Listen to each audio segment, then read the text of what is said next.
বন্ধু বন্ধু মানে হাজার বৃষ্টির পর শরৎকালের আকাশ। বন্ধু মানে বইতে থাকা ভালো থাকার বাতাস।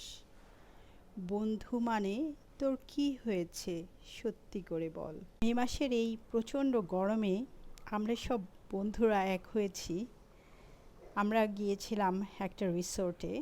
সেখানে আমরা এত এত মজা করেছি, আমরা যেন সেই শৈশব কৈশোরে ফিরে গিয়েছিলাম।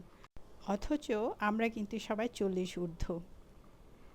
আমরা সকাল 10টায় রওনা দিয়েছিলাম, আর সেই রিসোর্টে পৌঁছাতে পৌঁছাতে প্রায় 11টা বাজলো। আমরা বাসা থেকে সবাই ব্রেকফাস্ট করে গিয়েছি, তারপরে এক বন্ধু স্যান্ডউইচ নিয়ে আসলো, সেটা আমরা খেলাম। তারপরে এক বন্ধু দেখলাম চুড়ি নিয়ে আসছে, অনেকগুলো রিং নিয়ে আসছে, সেটা নিয়ে অনেক আনন্দ মজা করে আমরা হই হুল্লোড় ছবি তুলতে তুলতে বাইরে বের হয়ে গেলাম। আর কয়েকটা বন্ধু, ওরা হলো সুইমিং পুলে নেমেছিল। আমরা সুইমিং পুলে নামিনি, ওদের সাথে ছবি তোলার জন্য, ভিডিও করার জন্য পা ভিজিয়েছি, বেশ হাঁটু পানিতে নেমেছি।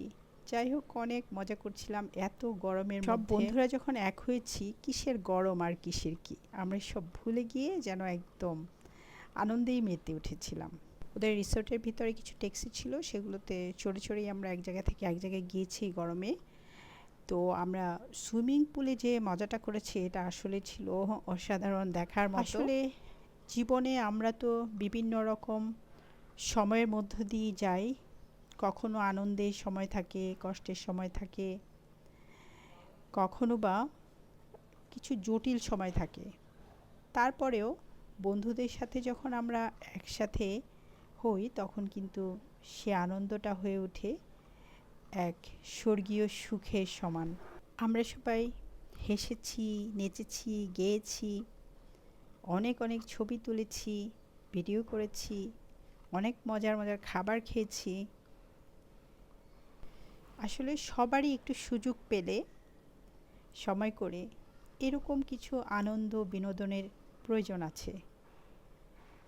আমাদের না পাওয়াগুলো, আমাদের ডিপ্রেশনগুলো, আমাদের হতাশাগুলো সব ভুলিয়ে দেওয়ার জন্য এরকম বছরে 4-5টা দিন আমরা রাখতেই পারি। জীবনকে আনন্দময় করতে, সুন্দর করতে এবং জীবনকে কুলসমুক্ত করতে এরকম আনন্দ বিনোদনের কোনো বিকল্পই নেই।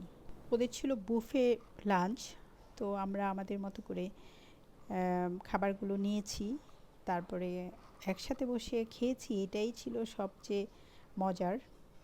তারপর বিকেলবেলা ওরা কফি দিয়েছিল, সেই কফিটার টেস্ট একটু খারাপ ছিল, কিন্তু আমরা সবাই একসাথে খেয়েছি, তো কফির সাথে সিঙ্গারা, কেক ভালোই লেগেছে। ভালো ছিল আমাদের সেদিনের আনন্দ ঘন দিন। আমরা এরকম বন্ধুরা মিলে মাঝে মধ্যে এরকম গ্যাদারিং আনন্দ মজা করি, কিন্তু কখনো এভাবে আপনাদের সাথে শেয়ার করা হয়নি, তবে এখন থেকে করব। প্রেম আর বন্ধুত্ব দুটোই ভালোবাসা ছাড়া হয় না, কিন্তু প্রেম যত গভীর হয় মানুষ তত কষ্ট পায়, আর বন্ধুত্ব যত গভীর হয় মানুষ তত আনন্দ পায়। ধন্যবাদ যারা দেখেছেন এবং শুনেছেন।